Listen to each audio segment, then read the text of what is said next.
Welcome to the house of hypertrophy. Some say the classic barbell bench is overrated and that dumbbell bench pressing is the way. Others swear machines, due to their stability, are your ticket to the city of gains. It's easy to feel lost in the maze of chest training information online. Today we're going to obliterate the maze so that when it's all said and done, you'll have a clearer overview of what the scientific literature says about chest training. Without further ado, let's dive in.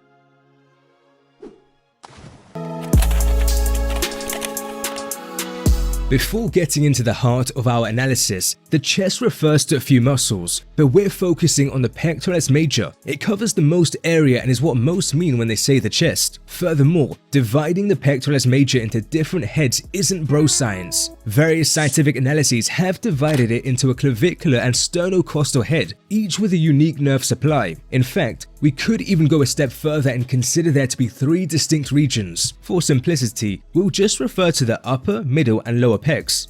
Commencing our analysis, the flat barbell bench press is one of the most famous exercises in the galaxy, seen in powerlifting, pro sports, and maybe even your dreams if you're anything like me. Some say barbell benching sucks for chest gains, but the fact is the literature would not agree. Multiple papers establish the pectoralis major grows very well from flat barbell benching, seeing similar or even slightly more average growth than the expected rate of hypertrophy. For instance, this Japanese paper had previously untrained men train the exercise with these variables, and we can see mid-pec thickness increase throughout the study, ending up seeing a 43% increase in thickness. As for how flat bench pressing impacts other pec regions, two studies shed light onto this. This 2022 Australian study had trained folks train the flat barbell bench press across 8 weeks. A normal group performed 4 sets of 5 reps with an 85% 1 rep max load. A cluster group used the same variables, but they rested 30 seconds between each repetition in a set. The cluster group didn't see gains galore, which isn't a surprise as the rest between repetitions would have resulted in them training quite far from muscular failure, which isn't ideal. The normal group experienced impressive hypertrophy across all 3 pectoralis major regions, and this is the key finding. Flat benching appears to grow all pec regions well. This Japanese study is the second paper. Untrained men trained the flat barbell bench press with these variables. A normal group trained every week across 24 weeks, while a break group took a 3-week break every 6 weeks. Both groups experienced substantial and similar pectoralis major hypertrophy across 3 regions. Thus, this study suggests taking a 3-week hiatus every 6 weeks didn't compromise gains, a remarkably fascinating finding, something talked about in previous videos. Anyhow, the key is these results again reveal flat benching grows the pecs well across its regions. This begs 2 questions. Do we really need dedicated upper and lower pec training when flat benching appears to evoke pectacular percentage gains across all regions? Stay tuned for some upcoming videos where we'll unravel the answer to this question. But in this video, we'll decode the second question, which is since these papers didn't compare flat barbell benching to other exercises, how does it stack up to other exercises? Hello there. What's going on? This is Vince with vshred.com. Now, if I was your trainer,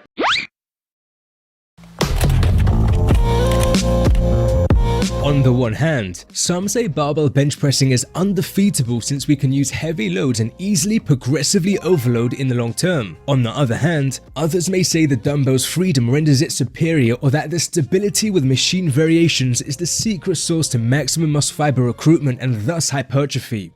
Who's right? Luckily, we have research comparing chest hypertrophy between some of these exercises, plus electromyographic research. Research actually measuring chest hypertrophy is supreme, since it's the real thing we care about, but we'll sprinkle in the EMG data where appropriate. For those unaware, EMG uses electrodes to record a muscle's electrical activity, so it does not actually directly measure muscle activation. But as electrical activity precedes muscle activation, some say this makes EMG a perfect tool. Is this true? Not quite. There are steps in between electrical activity and muscle activation, so there's not always a one-to-one relationship. And notably, EMG doesn't always measure electrical activity accurately in the first place. noise and technical errors can mess things up. We even have studies failing to find an association between EMG and actual muscle hypertrophy, although some indirect papers find a relationship. So overall, the relationship between EMG and hypertrophy isn't straightforward. We need to be cautious, and some EMG studies are also better designed than others. I'll do my best to describe this along the way. Beginning with machine chest presses versus the flat barbell bench press, one EMG paper finds greater pec and triceps activity with the barbell bench press, yet two others find similar activity, with this paper finding these two machine chest press variants produce comparable activity of all three pec regions, the front delts, and triceps to flat barbell benching. Most critically, this recent study directly compared pectoralis major hypertrophy between this machine chest press and the flat barbell bench press. Hypertrophy was quite similar between both. Therefore, I believe we can contend various machine presses probably have the capability of producing similar pec gains to flat benching. Delving into the push-up, this Japanese paper compared high-rep push-ups to high-rep bench pressing, and similar chest hypertrophy as well as triceps hypertrophy was seen between both. Perhaps some are pondering, hold on a moment, aren't the high reps in this study a crucial drawback? It is not. Regular House of Hypertrophy viewers will be more than aware that reps approximately between 6 and 35 can produce similar hypertrophy, provided reps are performed to or close to failure. Even so, weighted push-ups are a possibility, and this rather well-constructed EMG analysis compared load-equated weighted push-ups to flat barbell bench pressing. It found comparable pec, triceps, and even front deltoid activity between them. Push-ups can even be progressed via harder variations. This study had subjects do just this in predominantly the 4 to 8 rep range using these variations. Another group just overloaded the flat barbell bench press in the 6 to 8 rep range. Fascinatingly, chest growth leaned towards the push-up group, but this study was merely 4 weeks and nothing reached significance. At the very least, I'd merely state this indicates the barbell bench is not undeniably superior. Thus, overall, push-ups seem to possess the capacity to produce similar pec gains to flat benching, but this is contingent upon successfully progressing push-ups long-term, so you can continuously train hard in the 6 to 35 rep range. Transitioning to the Smith machine, 5 EMG studies have compared Smith machine to barbell bench pressing, and the majority find similar pec, triceps, and front delt activity between them. Considering this is EMG data, and there's an absence of any studies directly measuring hypertrophy, my tentative hypothesis is Smith machine benching may be comparable to barbells for the pecs, and it may be worth mentioning EMG might be more reliable when comparing exercises that are similar to one another, which is the case here. Progressing to dumbbells, let's first focus on the triceps as I think it's quite interesting. 3 studies have compared triceps activity between dumbbell and barbell bench pressing, and all discovered slightly lower activity with a dumbbell. Why could this be? It may be because during the barbell bench press, although vertical forces are produced to lift the load, some degree of lateral forces are naturally produced, and the triceps are likely heavily involved in these lateral forces. With the dumbbell, however, lateral forces cannot be produced. Attempting to do so would result in the dumbbells falling either side of you. As for the pecs and front delts, 4 studies have made the comparison between dumbbell and barbell benching, and the majority find similar pec and front delt activity between both. However, there is a trap with EMG that we must be aware of. EMG doesn't measure the passive forces muscles generate when they're stretched, but emerging research suggests these importantly contribute to muscle hypertrophy. Dumbbells have the potential to permit a deeper pec stretch compared to the barbell and even other variations. For this reason, it's potentially numero uno.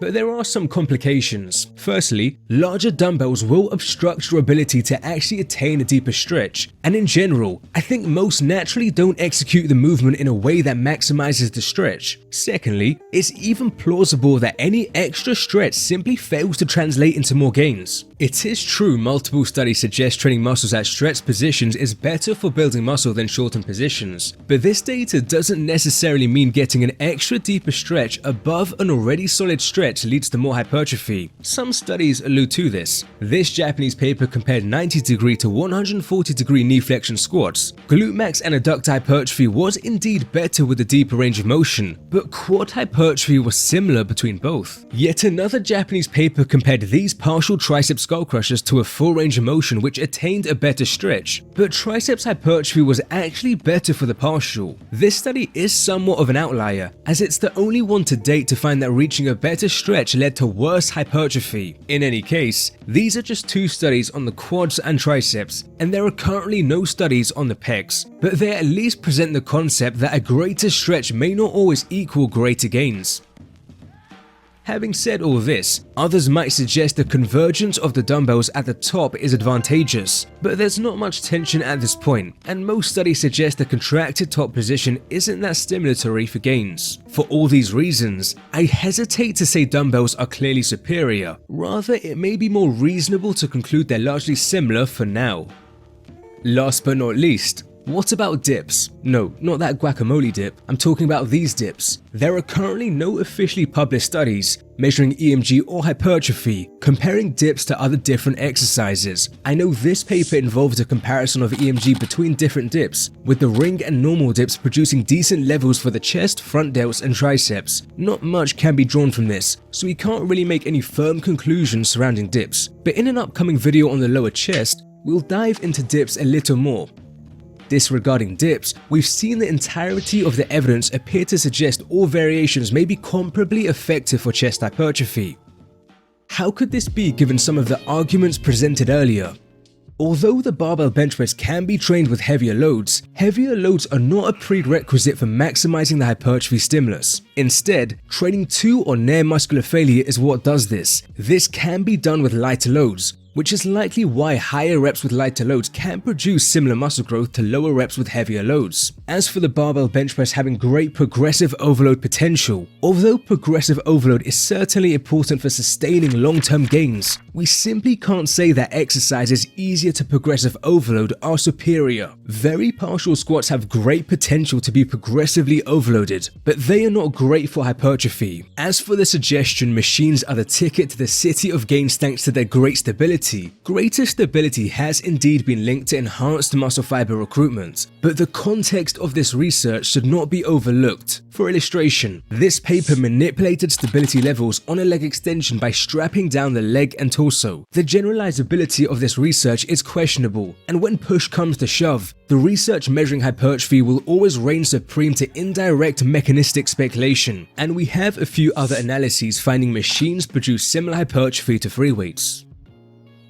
Some of you may be wondering about the technique and execution of some of the aforementioned exercises, or just about programming for building muscle in general. I'm glad to say our high-quality partner, the Alpha Progression app, can help you. Containing a massive exercise database with more than 550 exercises, video and text instructions come with each. There's an awesome custom workout generator that can tailor a program to your needs in less than 2 minutes. Let it know the equipment you have, how often and how long you want to train for, and if you want to focus or neglect certain muscles. There are over a quadrillion input combinations on which your plan is based, and the training philosophy is derived from the scientific literature. To top it all off, graphs unveil your long-term progression, such as your strength progression, workout consistency, set numbers performed, and the circumference of body parts if you desire. The link in the comments and description lets you try out all the features for free for 2 weeks, and if you like it and choose to go beyond, the link also gives you 20% off a subscription. I sincerely believe the app is nothing short of exceptional. So these variations might be all quite comparable for developing the pecs, but there are two underappreciated movements that arguably could be the best chest builders. The first one is this, which provokes unrivaled chest tension. Just kidding, of course. I stumbled across this movement on multiple social media accounts. You will feel a strong chest contraction simply because you're squeezing the plates, but the pressing motion isn't aligned with gravity. Moreover, the shoulder flexion that occurs during the movement is likely heavily done by the front delts. You can perform the movement lying down, which is an improvement, but the excessively close grip probably biases the triceps. The overall stretch of the chest is quite significantly reduced, and training this movement to or close to failure in the long term is probably not practical. The actual two exercises that may be the best chest builders are the cambered bar bench press and deficit push-up. These allow you to achieve an even deeper stretch of the chest. We know dumbbells have the potential to attain a deep stretch, but we also know there are some complications with this. These two variations may better allow you to attain a deep stretch consistently in the long term, but as we said when dissecting the dumbbells, it's still ambiguous if the greater stretch actually translates into greater gains. We saw two studies questioning this as well, but since there's no data on the chest, nothing conclusive can be said. For this reason, the notion these two are the best chest builders is very much hypothetical, but I don't anticipate these being inferior, so if you're able to experiment with either of these, it may be worthwhile. Another experimental option on the table are partial range of motions at stretched positions. We have 3 studies finding that compared to a full range of motion, a partial range of motion at stretched positions built more muscle overall. More studies are necessary to understand its generalizability, but it's certainly something you may like to test out. With the bench press, a partial range of motion at the stretched position is simply performing the bottom position, as done by Ronnie Coleman here. It is interesting to know Arnold mentions this style in his book, stating that Sergio Oliva used to press the bar off his chest but not go all the way up. He goes on to say after he used this for a few months, his chest became more defined. Of course, Arnold's anecdote isn't definitive proof. I just thought it'd be interesting to share. I should make it clear if that none of this appeals to you, it's more than fine to stick with a typical range of motion on your exercises. As alluded to, coming soon to the House of Hypertrophy will be videos exploring the upper and lower chest more. You might have also been wondering about isolation chest exercises. Fear not, we'll also unravel the potential use of these. Onto the summary. There's a saying, all roads lead to Rome. In this case, all roads may not lead to great chest hypertrophy, but many of them likely can. We've seen the famous flat barbell bench press produces spectacular percentage gains across the pec regions, but we also know the literature suggests these variations probably have the capacity to produce similar pec gains to the flat barbell bench press. Therefore, you can train with your preference. You're also not committing a federal crime if you train with a few of these. As a vanilla example, you could use the barbell on Monday, machines on Wednesday, and dumbbells on Friday. Having said all of this, cambered bar benching and deficit push-ups are two movements that can help you easily and consistently train the pecs with a deeper stretch. And I would say it's not a stretch to hypothesize these could be the two best chest builders. This is currently hypothetical, but you could try either of these out. A stretched partial range of motion is another experimental option on the table you could try out. Remember to feel free to check out the Alpha Progression app or check out our ultimate guide to building the lats.